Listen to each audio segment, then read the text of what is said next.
Since we are living in very uncertain times, I think it's a good idea to walk through some of the steps that we can take in order to improve our life during this very difficult time from someone who's been living in these uncertain times for a very long time. In previous shorts, we discussed point number 1, how to learn to live in the now moment. And the second point is to be able to sit with your fear. What does it mean? Oftentimes people just think about sitting with your fear as just acknowledging it. Just, I know, yeah, I am afraid of losing my job, but actually living through that is something completely different. For example, imagine, like in my case, I was left without financial stability, without a family unit that I used to in these 10 years of marriage, and without my personality that I thought was real, but it was fake. First fear that kicked in. Oh my God, how would I sustain myself? How would I sustain my small kid? So for normal people, the first reaction would be, oh my God, I need to do something. I need to call all of my ex-colleagues, all of my relatives, or maybe I should just straightforwardly apply for McDonald's. But here, I want you to stop for a sec and actually learn how to sit with that. Imagine yourself to be this witness who is neutral observer on every emotion that is occurring within your body. And imagine this fear to be some kind of shape of a form. I'm an artist, so I can visualize that pretty easily. For me, my fear looks like this crazy rotating red cube that is just anxiously jiggling in space. Imagine to observe this cube for a while and ask it, what is it afraid of? Start this inner conversation. Let this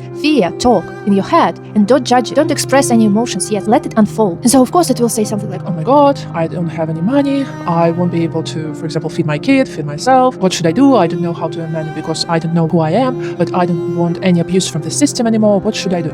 So let it unfold until the point where it has no more arguments. And there, the important step is to go from this observer mind, neutral observer mind, to a parent mind. Imagine to be a parent who is looking at the very disappointed kid. Imagine this figure just hugging this fear and validating its reality, saying that, yeah, your reality is real. I see you. I feel you. Yes, it's true. And so feel this fear softening a little bit because you actually acknowledge that it's real. And from this point, you can start actually talking to this part. But now as a parenting figure, whose purpose, first of all, to calm down this fear, and then from this place, you can start suggesting some ideas. For example, let's think about the plan on how we start supporting ourselves, but don't sell our soul to the system. So this is the moment when you should take into consideration these fears, emotions, and your whole system, your whole personality. In order to act to improve your situation, you don't need to act out of fear only. You should take into consideration your whole personality. If you just follow your fear, you will end up in some very abusive situation. This is the moment when you feel this big resolution. If you won't feel that,